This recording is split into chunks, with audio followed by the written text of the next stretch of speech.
დაისვენოს. თუნდაც. პროფესიულ საგანმანათლებლო პროგრამებზე რეგისტრაცია მიმდინარეობს. მსურველებს კიდევ 2 კვირა დარჩათ სასურველ პროგრამაზე დასარეგისტრირებლად. ანუ 20 მაისს დაიხურება პორტალი, თუ რა პროფესიების დაუფლება შეძლებთ თანაც უფასოდ. ასევე რა სიკეთეები აქვს პროფესიულ განათლებას. პროფესიული განათლების განვითარების დეპარტამენტის უფროსთან თამარ კვინიკაძესთან ერთად ვისაუბრებთ ამ ძალიან მნიშვნელოვან თემაზე. დილამშვიდობისა, დავიწყოთ რეგისტრაციის პირობებით, ხომ? სად როგორ უნდა დარეგისტრირდნენ მსურველები? რა ვადები აქვთ ამისთვის მე ვთქვი უკვე, რა მოთხოვნები უნდა დააკმაყოფილონ და რამდენი ადამიანის მიღებას გეგმავთ წელს? მივესალმები მაყურებელს, მადლობას გიხდით მოწვევისთვის. მიმდინარეობს რეგისტრაციები პროფესიულ საგანმანათლებლო პროგრამებზე. 20 მაისის ჩათვლით არის რეგისტრაცია გახსნილი და პროცესი მიმდინარეობს ონლაინ პორტალზე vet.ms.g, სადაც ნებისმიერ მსურველს შეუძლია თვითონ დარეგისტრირდეს ან მიმართოს კოლეჯებს მთელი საქართველოს მასშტაბით და გაუწევენ ისინი ტექნიკურ მხარდაჭერას. რამდენი სტუდენტი უნდა მიიღოთ წელს? ამჟამად ასაკობრივი შეზღუდვა იკითხავთ არმადა აქვე დავაზუსტებთ რომ არ არის ასაკობრივი შეზღუდვა, თუმცა რა საბუთები უნდა წარადგინონ იმისთვის რომ დააკმაყოფილონ მოთხოვნები. რეგისტრაციის პროცესში არანაირი საბუთის წარდგენა არ სჭირდებათ, მხოლოდ იმ შემთხვევაში, როდესაც ისინი უკვე მოიპოვებენ ჩარიცხვის უფლებას, უშუალოდ კოლეჯის მიერ დადგენილი დოკუმენტების ნუსხის შესაბამისად წარადგენენ საბუთებს. რაც შეეხება გამოცხადებულ პროგრამებს, 340-მდე პროგრამა გვაქვს გამოცხადებული მთელი საქართველოს მასშტაბით, 8700 ადგილია გამოცხადებული და ველოდებით, რომ მაქსიმალურად შეივსება ადგილების რაოდენობა, იმის გათვალისწინებით, რომ ბოლო წლების განმავლობაში ძალიან მზარდია მოთხოვნა პროფესიულ განათლებაზე. კონკრეტულად რომელ პროფესიებზეა მოთხოვნა? აი რა გაჩვენეთ ამ გასულაც? და აქვე მეც ჩავაჩაგეძიებით და ერთად გვიპასუხეთ, თუ მეტი შემოვიდა განაცხადი, რის მიხედვით შეარჩევთ, ანუ კონკურსი თუ ჩამოყალიბდა. რა თქმა უნდა, ყოველთვის არის ისეთი პროფესიები, რომელიც არის მეტად მოთხოვნადი და ყოველთვის გვაქვს კონკურსი და ხდება შერჩევის სხვადასხვა მეთოდები, გვაქვს გამოყენებული პროგრამის სპეციფიკიდან გამომდინარე. უმეტესწილად ხდება კოლეჯების მიერ შერჩევა, ეს არის мотиваციური გასაუბრება, ტესტირება, ან პრაქტიკული მოსინჯვა. მეხუთე დონის პროგრამებს რაც შეეხება, როგორც არის შრომის უსაფრთხოების პროგრამა, საიქნო განათლება, ფარმაცია და ასე შემდეგ, იქ უკვე ნაიკის ცენტრალიზებული ტესტირებით ხდება. ადგილზე კოლეჯებში არის პროცესი. დიახ. ყველაზე მოთხოვნადი ყოველთვის იყო ინფორმაციული ტექნოლოგია. ინფორმაციული ტექნოლოგია რჩება ყველაზე სფერო, როგორიც არის კულინარია, კონდიტერია, სასტუმრო, რესტორანი, მაგრამ ბოლო წლებში ძალიან წამოვიდა მოთხოვნა ტელეკომუნიკაციების მიმართულებით, ასევე მშენებლობა ინჟინერიის მიმართულებით და ამ მიმართულებით როგორც დარგის მხრიდან გვაქვს მოთხოვნა, რომ მეტი კვალიფიციური კადრი სჭირდებათ, ასევე ვხედავთ, რომ ახალი რა დაამატეთ ფაკულტეტები, ახალი ფაკულტეტი რა გქონდა? კი ბატონო, ჩვენ დავიწყეთ შარშან გადამუშავება მთელი ამ პროგრამების და კვალიფიკაციების და ეტაპობრივად ვთავაზობთ ახალ კვალიფიკაციებს. წელს გვაქვს front-end development-ი, რომელიც არის სრულიად ახალი პროგრამა, სადაც ინტეგრირებულია ხელოვნური ინტელექტის ელემენტები, ასევე გვაქვს გრაფიკული დიზაინი განახლებული და 23 ახალი, ანუ განახლებული სტანდარტით. საიტზე არის განთავსებული ყველა პროგრამა და შესაბამისად ენერგომიმართულებით გვაქვს ახალი პროგრამები ასევე. VTMG-ზე შეუძლიათ ნახონ როგორც დაწესებულებები, ასევე მათ მიერ შეთავაზებული პროგრამები, პროგრამების ანოტაციები და აღწერები, შერჩევის მეთოდები და ყველა ის ინფორმაცია, რაც სჭირდება აპლიკანტს იმისთვის, რომ ჩაირიცხოს პროგრამა. თქვენ აღნიშნეთ 300 რამდენი პროგრამაა სულ? 340 პროგრამაა. 340 პროგრამა, ეს 340 პროფესია, ხო? სხვადასხვა დაწესებულება. არის რომელიმე პროგრამა, რომელსაც მაგალითად რაღაც კონკრეტული წინაპირობა აქვს? კი ბატონო, ყველა პროგრამას აქვს დაშვების წინაპირობა. მესამე დონის პროგრამებისთვის არის საკმარისი საბაზო განათლების ატესტატი და დანარჩენ პროგრამებზე სრული ზოგადი განათლების ატესტატი. თუმცა პროგრამის სპეციფიკიდან გამომდინარე შეიძლება იყოს დამატებითი მოთხოვნა დაწესებული, მაგალითისთვის ჯანმრთელობის ცნობა ან ასაკი 18 წლამდე ასაკამდე ვერ მივიღოთ. რაღაც პროფესიაში 18 წლამდე არა.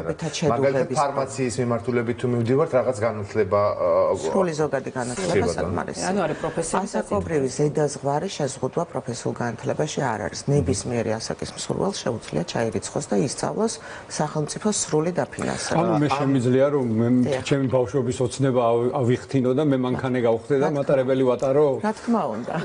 დიახ, თუმცა აი თქვენ აღნიშნეთ რომ უფასოდ ისწავლოს, მაგრამ არის კოლეჯები, სადაც სწავლა ფასიანია. ხო, ეს კერძო კოლეჯი, ეს რომ დავაზუსტოთ, რომ მაყურებელია შევიყოთ. საჯარო კოლეჯებში სახელმწიფო სრულად აფინანსებს საჯარო კოლეჯებში პროგრამებს.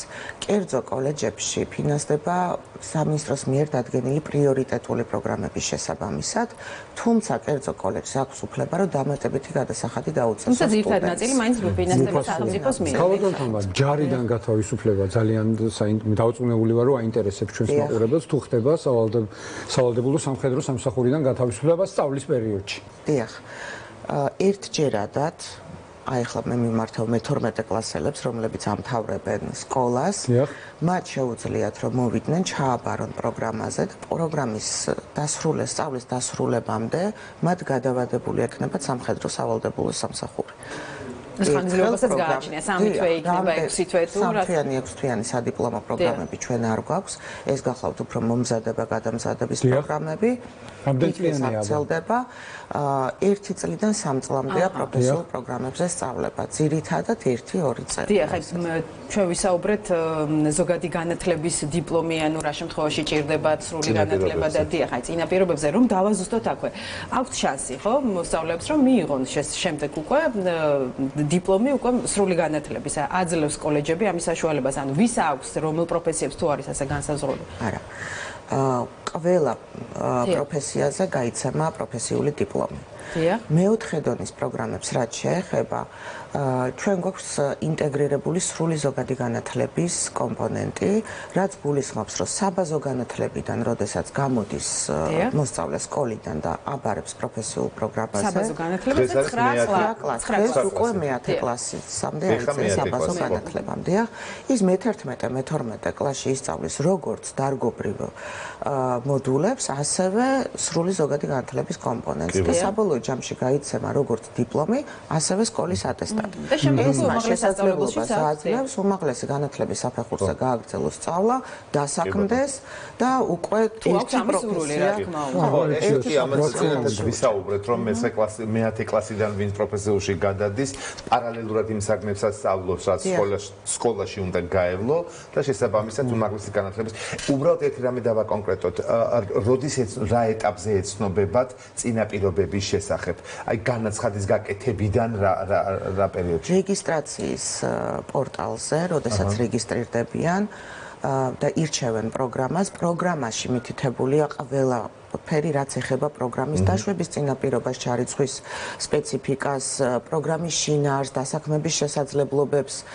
ეს ყველაფერი განთავსებულია www.vet.ms.gz-ზე დამატებითი კითხვების შემთხვევაში შეუძლიათ დაგვირეკონ ცხელხაზე 2-200-220 ან მოგმართონ info ზაღლუკა ms.gz-ზე. ალტერნატიული სერვისები შეზღუდული შესაძლებლობის მქონე პირებისთვის, აი ამ თემაზეც რო გვესაუბროთ. მე ვახსენე, რომ სახელმწიფო აფინანსებს სრულად სასწავლო პროცესს. გარდა ამისა, სპეციალური საგანმანათლებლო საჭიროების და შეზღუდული შესაძლებლობის საჭიროები მქონე პირებისთვის დამატებითი დაფინანსებაა გამოყოფილი, რადგან მათთვის უზრუნველყოფილი იყოს ყველა ის სერვისი, რაც სასწავლო პროცესში სჭირდება. ეს არის გადაადგილება, ტრანსპორტი, ინდივიდუალური სასწავლო გეგმა, ჟესტური ენის თარჯიმანი, მობილობის სპეციალისტი. ყველა სერვისი უზრუნველყოფილია ნებისმიერ საჯარო და კერძო პროფესიულ საგანმანათლებლო ეთნიკური უმცირესობებისთვის, ვისაც აქვს მაგალითად ენის ბარიერი, რას თავაზობთ მათ? ის პირები, ვინც ირიცხებიან არაქართულენოვანი ტესტირების გზით, მათთვის შეთავაზებულია ქართული ენის მოდულები. ისინი პირველ ეტაპზე გადიან, სწავლობენ ქართულ ენას და შემდეგ უკვე უერთდებიან პროგრამის სწავლებას, რადგან პროგრამები ისწავლება მხოლოდ წინაპირობაში არ უწერიათ, რომ აუცილებლად ქართული უნდა იცოდეს. არა, იმიტომ რომ მათი არჩევანია თუ ტესტირებას ჩააბარებს არაქართულ ენაზე, მათ ვთავაზობთ ამ სერვისს. დიახ, რაც შეეხება სწავლას და თან მუშაობას, რეგისტრაცია მიმდინარეობს დუალური მიდგომითაც, რომ აუხსნათ მაყურებელს, რას ნიშნავს თან სწავლა, თან მუშაობა, რა შეღავათებია ამ კუთხით და რა პერსპექტივა აქვს დასაქმების შემდგომ. ზოგადად პროფესიული განათლება დაფუძნებულია პრაქტიკულ სწავლებაზე და სამუშაოზე დაფუძნებული სწავლების პრინციპით მივდივართ, თუმცა არის დუალური მიდგომით განხორციელებული პროგრამები, რაც თავის თავში გულისხმობს, რომ 50%-ზე მეტი სწავლის შედეგი გადის კომპანიაში.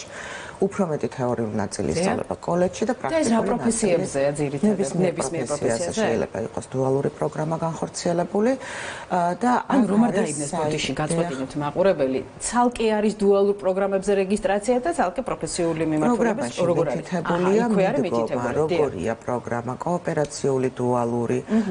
ხო, ეს დუალური ნიშნავს, რომ კომპანია არის უშუალო დამსაქმებელი სასწავლო პროცესშივე, რადგან სტუდენტს უკვე უფორმდება შრომითი ხელშეკრულება. თან ანაზღაურებასაც იღებს ანაზღაურებას იღებს, დიახ, არა იმდენს, რა თქმა უნდა, რაც ძირითადი დასაქმებულია, მაგრამ სტუდენტებისთვის უკვე ეს არის мотиваცია. თან სწავლობს, თან დასაქმებულია და იმ შემთხვევაში თუ წარმატებით დაამთავრა კურსი და პროგრამა და მოეწონა დამსაქმებელს, ის უკვე გარანტირებულად იტოვებს კომპანიაში. აი, სად მდებარეობს კოლეჯები? კიდევ ერთხელ რომ აუხსნათ ჩვენს მაყურებელს, არა მხოლოდ დედაქალაქში, რა თქმა უნდა, და ძირითადი ნაწილი შეიძლება ასე ვთქვათ, რომ რეგიონებშია განთავსებული? არა, თანაბრად არის გაშლილი, დაფარული გვაქვს ყველა რეგიონი და უმეტესი მუნიციპალიტეტი.